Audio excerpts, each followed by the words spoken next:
Hey y'all, it's a little bit cold out here, just a little bit, but I'm gonna do some work, see what I can get going here. I got a welder. I'm gonna make a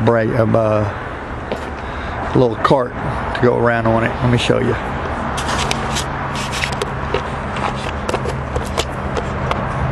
See, I got this right here,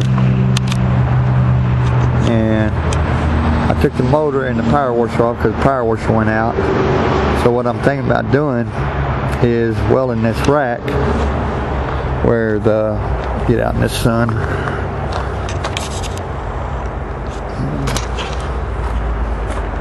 See, welding it where at least this is sitting that high, so it's blocked onto that. Then have a rack up underneath there. Well, I'm gonna do some measurements. I'm gonna do some figuration here. I got this pipe here, and I got some bed frames. The sun's a little bit in the way here, but I got some tools here to work with and all, so I'm gonna see what I can get going on this. Hopefully, I was thinking about leaving it down there and putting a rack on top, but I don't know. Let me look at it and I'll get back with y'all. Well, after doing some thinking, I'm gonna go ahead and let that sit down there and then build a rack, you know, about like that high up.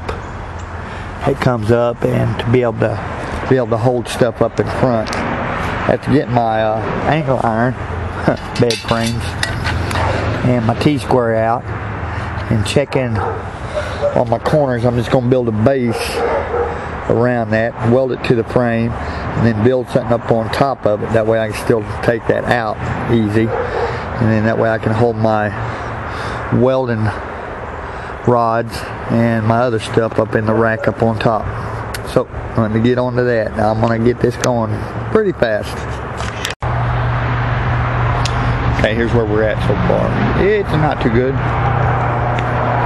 not too bad. Let's just see where we're at.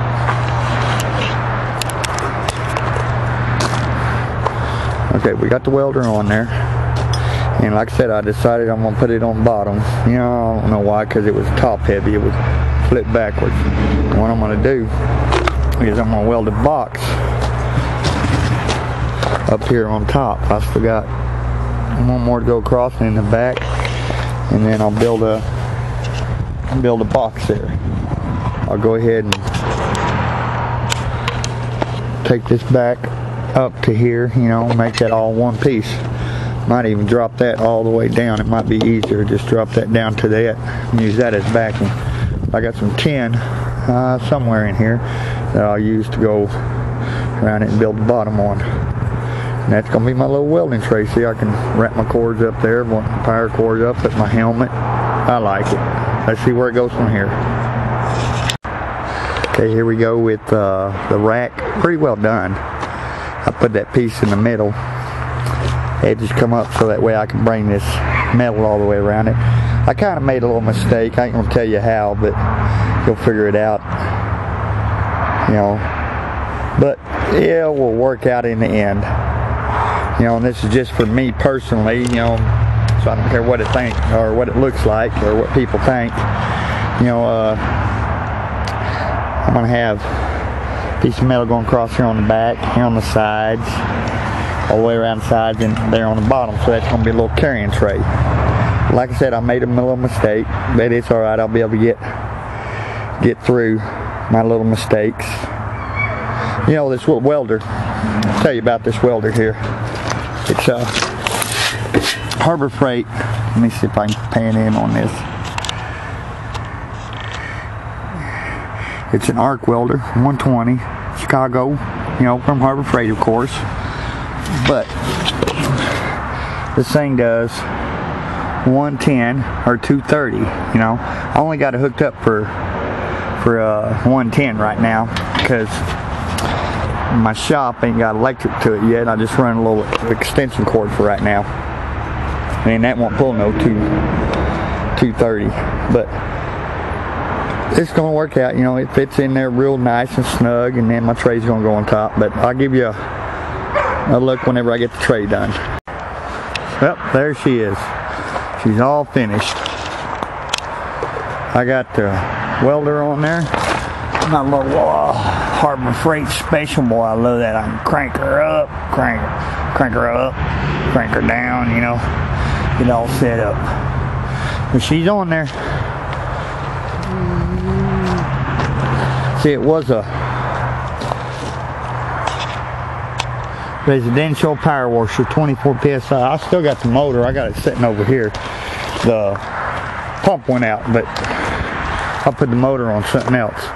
Got a nice little tray up there. I was going to weld it, but then I had to rivet it in. I still got to come along and my grinder and grind all these sharp edges up and all, and then paint it. But there is the finish. Probably as finish as it's going to be for a while. Now I'll get the grinder out and the paint and get her all painted up. But she's coming along good. Welder's a little tight getting it in and out, but that's good because I don't plan on taking it in and out. See that? I can roll it around on the ground, into the shop, out of the shop, you know. Anywhere out here I want to weld, I can weld it. So that way we can just get everything done. Well, it's getting dark out here, and I ain't scared of the dark, but I don't like working out here in the dark. The welder's done, and the welding cart, excuse me. You know, I know it ain't the best, you know, that welder, yeah boy, it throws some pretty beads, but I bubble gummed a few of them because just out here messing around. I'm gonna have to probably throw some more welds on it later, but that thing throws the prettiest welds. Just wish I could weld as good as it welds. My buddy, he uses it, and he just pretty beads. Please teach me though. Alright, comment, tell me what you think.